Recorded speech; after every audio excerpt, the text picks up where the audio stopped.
welcome back to Behind the Joystick. I'm your host today, Cordy Yikes, and I have here with me the one and only Bennett. How are you today? I'm good. How are you? I'm good. I'm good. For people who might not know who you are, go ahead and tell us a little bit about yourself.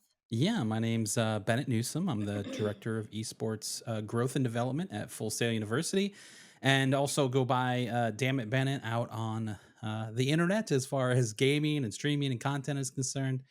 I also own a little website for Destiny called whereisthere.com with my business partner XOXO Care Lee, and yeah, I'm just a huge fan of gaming and streaming and content and esports. So excited to be here. Yeah, that's awesome. So you're pretty much in the collegiate space with Full Sail University. How have I guess the years of that or like the beginning of that, how was that for you? Yeah, it's actually kind of a cool story. Obviously, I've been at Full Sail for a really long time. I started in 2007. I came, to Orlando to play music. I Oh wow. played music for like 20 years, playing in a bunch of different bands, doing all the touring, having a good time, and eventually decided I wanted to settle down here in Orlando. And Full Sail was this great place that I knew of. That I had a really good experience with prior to that, and so I wanted to kind of come back and be a part of that. And so I joined their admissions team in 2007, and have been a huge fan of the school, very supportive of what we do here at Full Sail, which is really cool.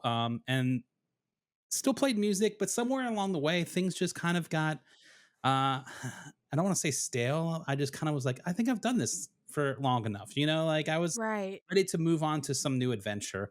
And right around the same time, I found, Twitch, and had always been a big gamer my whole life. And so I was like, yo, this is a really cool thing that's happening. I want to be part of it. So I started streaming, and one thing led to another, and all of a sudden it just took over. I stopped playing music. That became the new hobby. It was Right. all on me at that point. I didn't have to depend on, four other dudes in a band.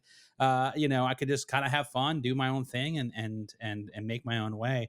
And that was a big part of the transition for me, because I had just kind of started to do that for a while, behind the scenes. Obviously, I was working still at Full Sail. And Full Sail had, really started to get involved in esports back in about like 2010 ish.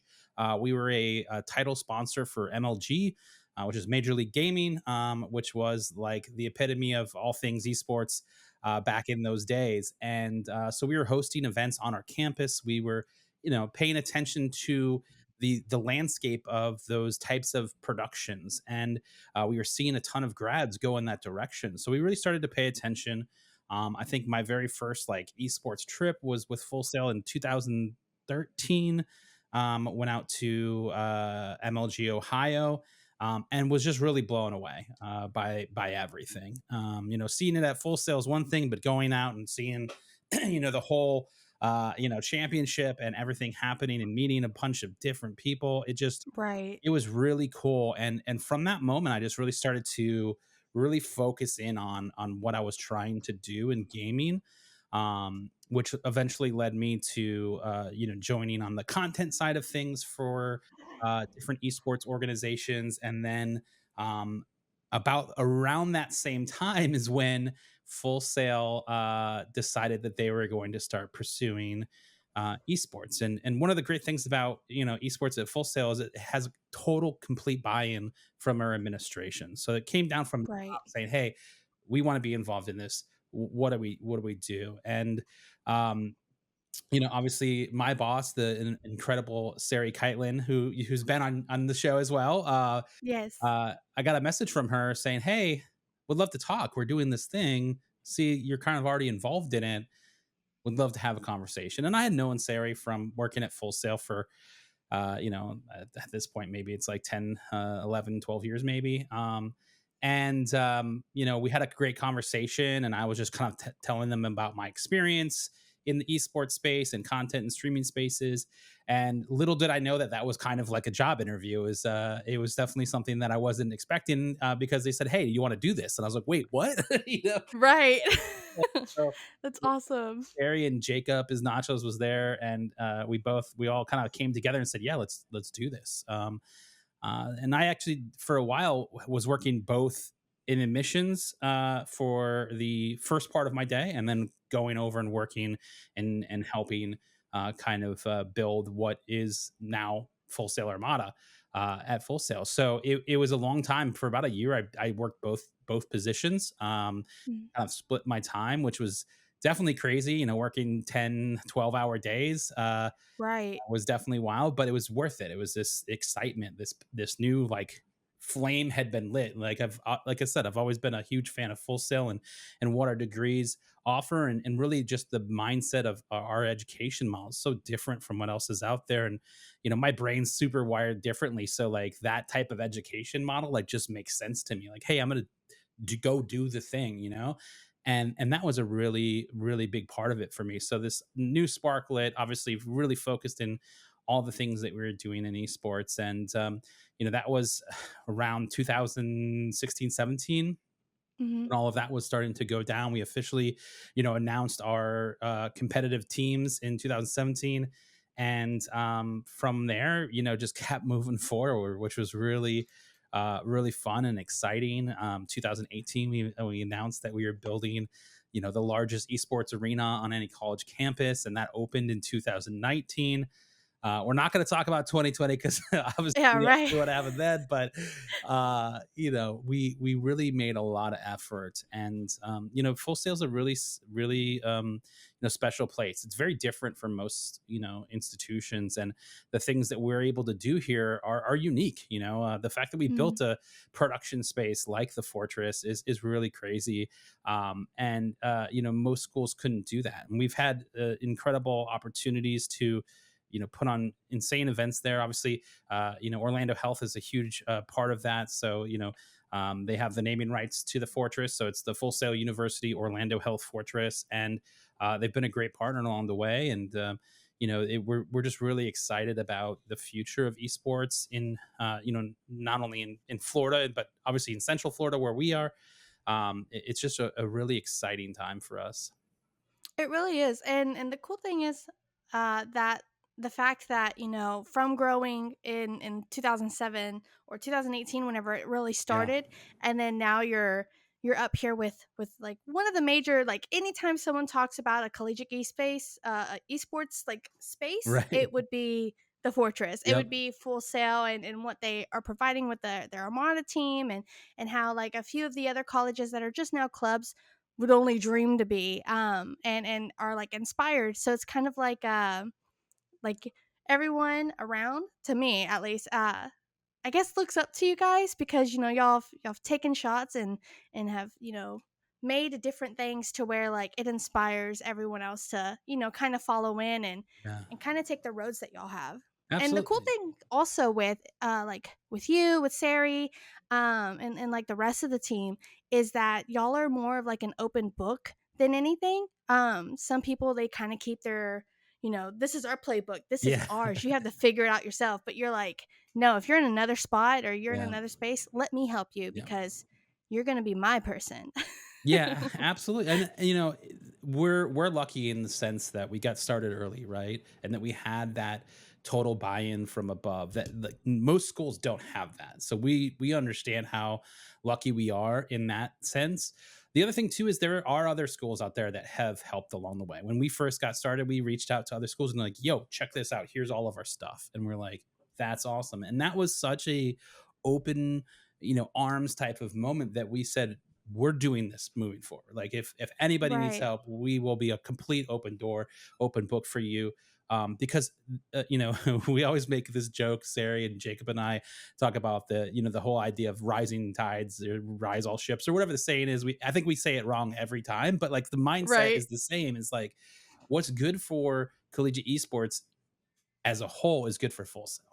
Absolutely. One school doing really good or getting a huge opportunity, or this event happens there, like that's a win for everybody. A great example Mhm. is this USF tournament that just happened, the land in Tampa, and our players went up and played, had a great time, but all in all, like seeing how excited these students were to participate, to put on a land like that, was huge, and getting that type of recognition, for your program, not even full sail, like just for USF, like For for them sure. to be at a spot and put on something great and have it be successful is a huge win for everybody. Obviously, us, especially here in Florida, because they're our neighbors. But like the idea that these are things that are happening. It's giving more credibility to the space. There's more opportunities. More students are realizing that this is a pathway, and I think that's just really exciting, overall. So we're so excited to be an open book. And if anybody out there is listening and has questions, or you're just trying to get started, please, by all means, feel free to reach out to myself, Sarah, or anybody from our team, because we'll be more than happy to continue that open door policy. For sure. I was also podcasting with Jackie, and she was telling me because she's explaining her story about how, like she left school to pursue and whatnot. And I told her, Yeah. like, yeah, I was in the same thing. I just got my associates. And she goes, don't let Bennett hear you. He's going to make you get your bachelor's. Of course, Jackie would say that. I love Jackie. Yeah, right. But stepping with the Armada side, with like the varsity programs and stuff, and seeing how y'all grow, how do you see like the next few years, in the full sale space, Yeah, on what you see in like the collegiate side of that?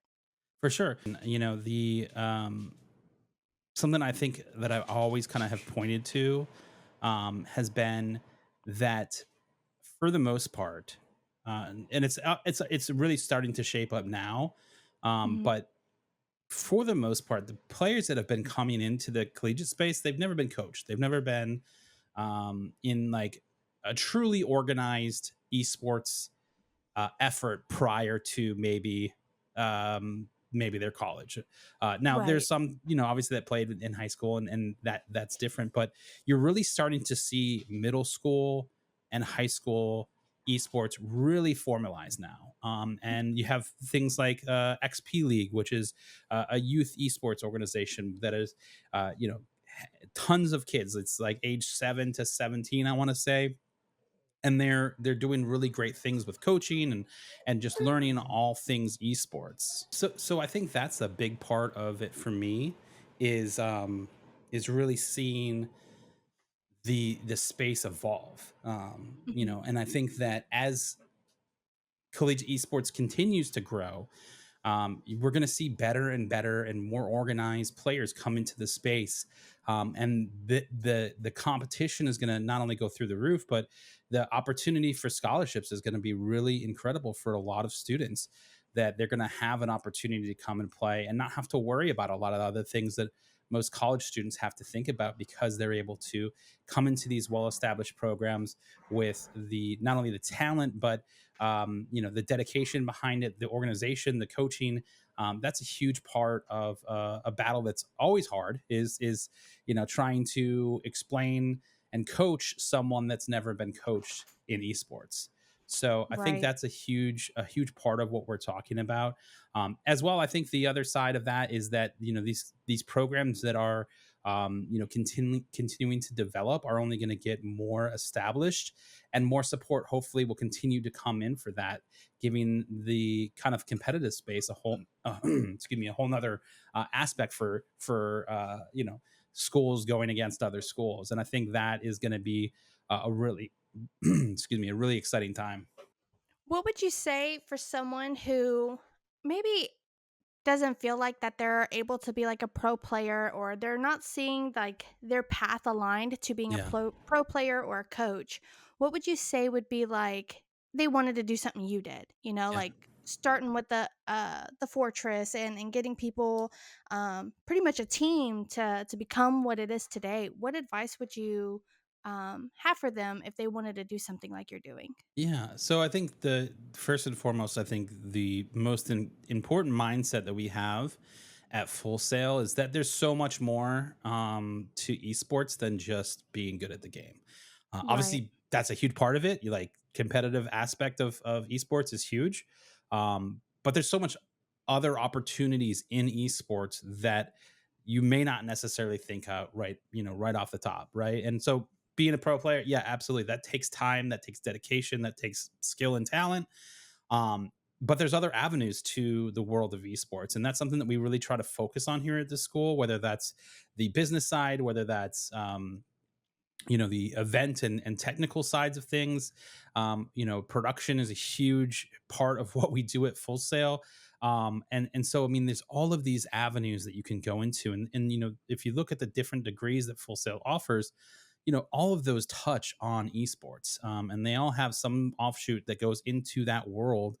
So you really can really kind of open opportunities for yourself based on the skill sets that you may have. So that's a huge part of it. So it's not just being, the best player out there, but maybe you're going the content route, and you're making YouTube videos, you're making TikToks, you're doing live streams, and you're building community. And I think that's a huge part of all of this is building a space that is, for your community, and providing that opportunity to folks based on your personality. Maybe you are that good at the game, so you're able to go in that route as well. But it just depends on how you're trying to kind of position yourself, to get to a point where you're building, an arena for your team. That's a long way down the road, but For getting sure. started is the first step, right? It's taking the time to build that foundation. A lot of times it's, you can kind of get stuck in that, like, well, we have to have this team, and this time, and that's a lot, right? um Right. we have about 9 different, give or take 10, I think now, because we just added one, titles that we competed, and that doesn't include our casting team or our stream team, right? And Mm. that's a lot of, hours that you've got to dedicate to those things. So getting started is building those foundations. Something that a lot of people sometimes forget too is like the community aspect, really making sure that we're focused on building that community is a huge part of what makes a successful program, is that you have students that are part of the community, that want to support the teams, that want to try out for the teams, that want to be involved, to go to the matches, watch the matches, and support in those types of ways. So that's a big part of building a successful program, is making sure that it's not just all your eggs in one basket, that you're equally kind of dividing things and conquering those different areas, as you continue to grow your program. For sure. That's so awesome. Okay, and I guess usually the last question that I ask everybody that, I want to ask you, since, going from music and then wanting to settle down and then now finding esports, what advice would you give post esports Bennett, before getting into all of that? So post esports, Bennett, or post Yeah, music? post no, right after music. It would be before the Twitch, before Full Sales Armada, before any of that. Okay, okay, yeah. So Yeah. um part of it for me was, you know I had really put every inch of my soul into music. Mm, um it, was everything. It was Monday through Friday, you're doing practice, and we built a studio in our house, and you were recording albums there, and like, you know owned the van and the trailer and everything, and that's where we would tour. Like, it was, I was all in on it, and that's always been something that's been either a uh blessing or a curse for me, that when I go in, you know what I mean? And right. that's when that started to come to an end. I was definitely looking for something. I was kind of at this point, was a little lost. I didn't really know where I belonged, what I wanted to do, but I definitely, saw opportunity. And I think that the biggest fear that I had was that I would fail at it, right? And that, Yeah. I wasn't going to be good enough, or playing music for as long as I did, you kind of became a little bit of a perfectionist, with your music, and wanting it to sound a certain way, and all these things. And like, the same things exist in like the content space. Mhm. And the thing that I eventually said, just was kind of like, all right, screw it, let's just do it, and like, Right. let's take that step and let's learn along the way. And that I think was like the best kind of advice that I gave myself was, hey, just put it out. If the first video you make or the first, stream you do sucks, that's okay. Watch it back, learn from it, try something different the next time. And I continued to do that. And that I think is a thing that hangs up a lot of people, especially about content. They're, they well, it's got to be perfect. Oh, well, this person, it's got to be equal to this other person. Then you put it out and you can only get a couple views, and like, well, why didn't I get them? You know, how do I Right. continue this? And it's a very challenging and sometimes not great for the mental, like it's Right. definitely a tough space to be in. But I think if you approach those types of things with the mindset of that you're learning and you're going to get better and this is part of the process, that's going to be a huge win for you in the long run. Because even back when I first started streaming, I was like, man, if I would have done this like 2 years ago, I would be in a much better spot. And that was like right in the beginning, and I was already doing great things. I was already meeting incredible people and networking and, building these relationships, and had just gotten asked to do the GCX charity stream, like the very first one that they ever did, where we raised $500,000 for St. Jude in a single event, which went down in history as the largest single donation from a gaming event ever. Was this Right. $500,000 that we raised for St. Jude. And like that was insane. And now, obviously, if you look at GCX and Rare Drop and what they're doing, they're raising millions of dollars every year for St. Jude.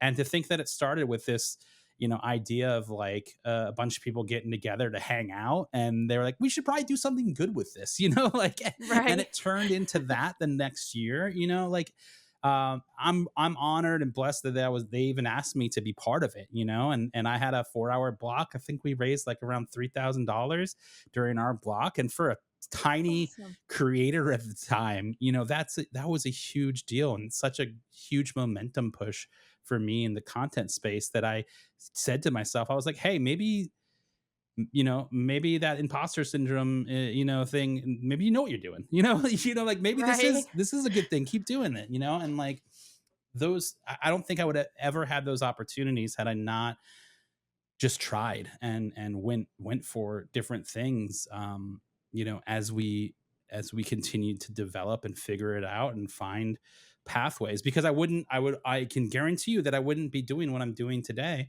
had I not taken those steps, and had I not said, Right. hey, you know what, we're going to try this, we're going to do it, we're going to see what happens, and I'm lucky that we're in a spot that it created more opportunities, and we've been able to do a lot of really cool things since then. That's awesome. That's very cool, and and it is a good advice to just kind of just do it, and not to I guess push yourself or stress out about comparing yourself to others too. It's very, I don't know. It is a good thing to do because it is hard definitely to try to compare yourself to others because there's an abundance of content. Yeah, And then especially doing it for good with GCX and Rare Drop, yeah. and doing things with them too. Um yeah. Yeah, I think the only like competitor should be yourself. You're in competition with yourself and not anybody else, like, and Yeah. that means that you've got to watch your stuff. You got to like analyze what you're doing. Hey, this was a bad stream. Why was it bad? Oh, you didn't talk a whole lot. Okay, were you in a bad Right. mood? Yeah, you were. Well, maybe that was a day to take off and not stream, like you have to kind of understand yourself and like start to figure out like what works and what doesn't, and then capitalize on those things that worked for you, and hopefully as you continue to move forward, you're going to start to identify places where like, hey, this is good, this stuff worked really well. We got, you know lots of interaction with the chat when these things were happening, and when we put that stuff into the short form world, they performed really well, so let's continue Mhm. to make this and try to focus on these types of things. You start to figure those things out. That only really happens when you let yourself try some new stuff, and you Right. then you actually go back and watch it. Like Yeah. that's I think the best piece of advice I could give to any streamer is like actually go back and watch your stream after. It's another Mm. reason why I like streaming for about 2 hours every morning, is because that's an easy thing to watch back. You try to watch back a 4 hour stream, that gets a little bit more challenging, right? Yeah. So Want to it's cry a just, little. yeah. But it's like understanding, if you're not going to watch you, why should anybody else?